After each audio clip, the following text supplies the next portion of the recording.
Hi, everybody. It's Tuesday morning, and welcome to Proline. I'm Dave Kogan.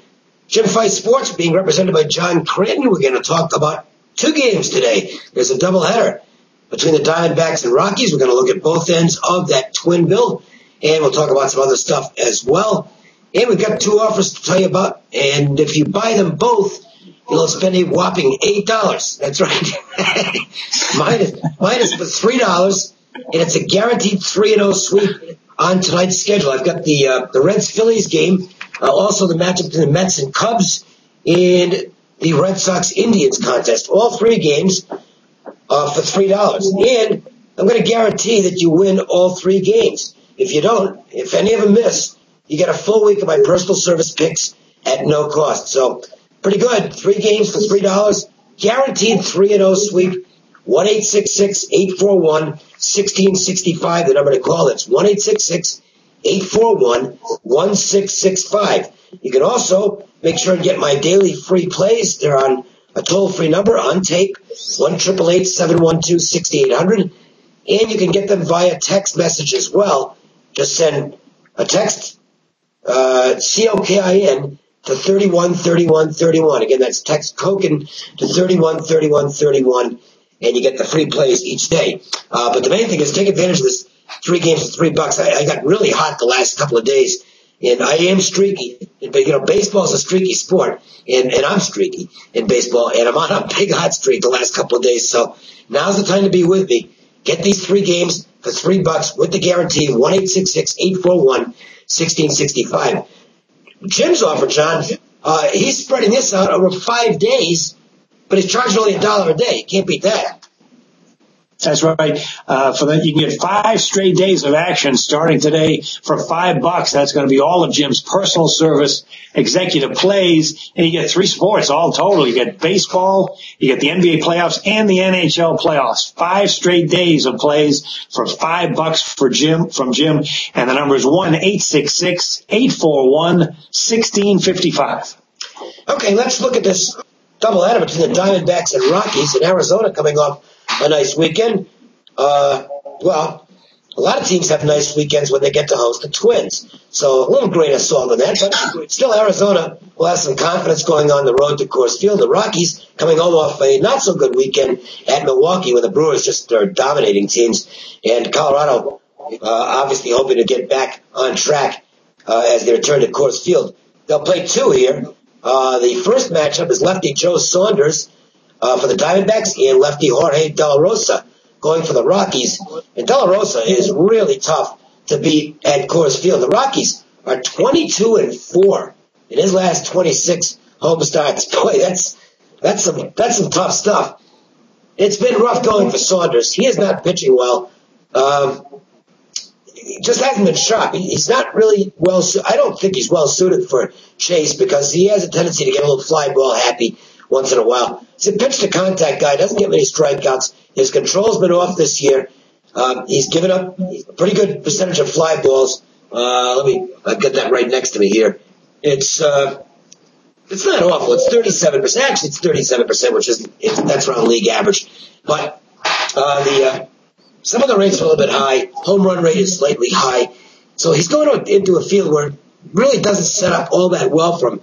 De La Rosa, good solid numbers. The 3.34 ERA is legit. In fact, his FIP is a little bit better than that. And it's not a matter of particular luck. His batting average allowed on balls in play slightly below league average, but not, it's not one of those things where he's getting phenomenal good fortune. This is a big edge on the mound for Colorado in this game. And I don't see Arizona being able to make up for it. So I think advantage here. Rockies, you'd have to pay for it. I don't think it's bettable at the price. The Rockies are a big favorite in the game. But this is one where I do think the favorite gets the money. Yeah, I would agree with you. You look at the Rockies historically, pretty good home field edge. Not so this season. They're just 11-10 at home. Arizona's similar in that they have a very good home record, but terrible on the road. 7 wins, 13 losses. Not a lot to like about this Arizona team. And they're 9th in runs scored, 9th in slugging, right in the middle of the pack with on-base percentage. Very young pitching staff. They're 20th in team ERA. The only thing I like really with this club is the manager. They do seem to be overachieving for Gibson a little bit. They have been fantastic this last week. 6 straight wins coming into this matchup. However, most of those games were at home. And remember, the last time Arizona took a road trip, it really was a disaster. They went 3-6. If you want to go back to last season, this team is 23-57 on the road. Yeah, and for this game, Joe Saunders, when he first came up with the Angels, I liked him a lot. He was, your typical lefty. He didn't throw hard, but he painted the corners. He was smart. He knew how to get guys out, and he was a winner. With the Angels, he then had some injury problems, and they traded him to the National League. He just hasn't been the same guy since, and he's been awful this season. 0-5 record, ERA over 5.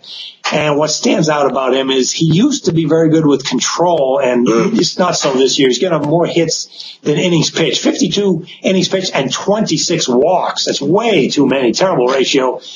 And 26 walks and 26 strikeouts. So this is a guy who's not going to blow the ball by you and strike you out. He pitches to contact, and he has been very good in his career against Colorado. 3-1 record, 3.38 ERA. But his last 10 road starts, 0-10. So he's not getting my money with numbers like that. Colorado, this is a team that has been in a terrible funk the last month. 12 wins and 20 losses since April 16th. They're in the middle of the pack with team ERA, but there's a lot that I like about this team. I wouldn't be surprised to see them get it together and do very well. They might even overtake the Giants at some point this season. I think they're underachieving now, but there's plenty of talent. The real problem, though, with this team is the big three. Guys like Jimenez, Gonzalez, and Tulowitzki. Tremendous talent, but they're in a slump right now. None of them are getting it done. Jimenez is walking too many guys. Tulowitzki is hitting 206 with runners in scoring position, but I suspect that they will be able to change that around at some point. For this game, though, you mentioned De La Rosa. Yeah, he's been solid for this team. And they'll be facing a lefty here. Notice Colorado at home, 40-19 at home when they play lefties. De La Rosa has a 3.34 ERA. He's doing everything right. Throwing strikes. He's a very good strikeout pitcher. And in his career against this team, 6 wins, 3 losses, 2.24 ERA. Kind of a high price, but I definitely wouldn't back Saunders. As I would also lean toward the under in this first game, because when these teams meet, you're talking about 11-5 under the total the last 16 meetings, and at least one team here has a terrific pitcher on the mound. Yeah, you mentioned the Rockies' big three, and Ubaldo Jimenez pitched a good game against Milwaukee over the weekend, a 2-8 complete game. He lost, but he pitched better in that game, and yet he still had more walks than strikeouts in the game. So I don't know. They've been saying, well, it's a mechanical issue. Maybe it is. The guy throws 5 different pitches, so when you throw that many pitches on a regular basis, I guess it's easy for the mechanics to get out of whack. But he's still not there. And the 2 offensive studs, Carlos Gonzalez has never gotten going this year. Tulowitzki got off that monster start. I mean, he was just killing the ball in April, but he's leveled off. He's hit 250. Yeah, those guys do have to get going if this team's going to make a run. I think they will as well, John. We've seen Colorado have some huge second halves in past years. They kind of faded last year down the stretch, but that was only after a hot August. So you think they're going to be okay at some point. Now, this is the first of 2 games, so let's, take a look at the second game. And this is a matchup that really intrigues me because of Josh Colmenter, who's on the mound for Arizona. He'll be facing a pretty good pitcher in Ulyss Chacin. First, talk about Chacin. This kid's legit. He actually may end up being the ace of the staff because I tell you what, he's got nasty stuff, and the more he learns to command it, he might not get the strikeout numbers that Jimenez gets, but he'll get a lot of ground balls too. And at Coors Field, that's big. I'm really impressed by some of the numbers. Look at this ground ball to fly ball ratio. 59% ground balls. That's really big. And 27% fly balls. Only 18% outfield flies. Pretty impressive for Chacin. He's really coming on right now. I think he's got confidence. This kid's going to be very tough to beat. His numbers are excellent. He's got a 2.70 ERA, slightly higher than that if you factor in some of the peripherals, but it's still mid-threes on the FIP. So he's getting it done, and it's not with mirrors. The interesting guy here, though, is Colementor, who has come from out of nowhere, basically, to put together some spectacular early numbers for Arizona. Now, I got to tell you, they're a mirage. He's not this good. His stuff is ordinary. He does have two things going for him. Number one, he's got excellent control. You're going to have to beat him. He's not going to put you on base. He's not walking anybody. 0.3 walks per 9 innings right now for Colementor. But he's not going to get any strikeouts either. He is definitely a pitch-to-contact guy. So, yeah, he's got to have that good control. The other thing, though, with Colementor is the confusion issue. What's happening right now is I think hitters are having a lot of problems picking up what is a really unusual point of delivery. If you watch him pitch, I've never really seen anything like it. He's so over the top that it looks like the ball's coming out of the back of his head. It is really strange. And I think that's why a guy who's throwing, mid to high 80s is right now fooling guys. At some point, they're going to figure that out. And I think Colementor, my opinion, he'll probably end up back in the bullpen at some point. But he's enjoying a really nice run right now. Not the kind I'd want to go against. The regression's going to start to come. But until it does, I wouldn't be running to the window to bet against this guy. In fact, I'd probably be on him until he gets solved. So, although Chacin is really good, and I just told you about how solid he is, and I'm not a Colementor believer, at plus 140, I think I'd go with the guy who's hot right now in Colementor and try and steal another win or two before the clock strikes midnight for what amounts to somewhat of a Cinderella pitcher. I'm going to take Arizona as the opinion in this game, John.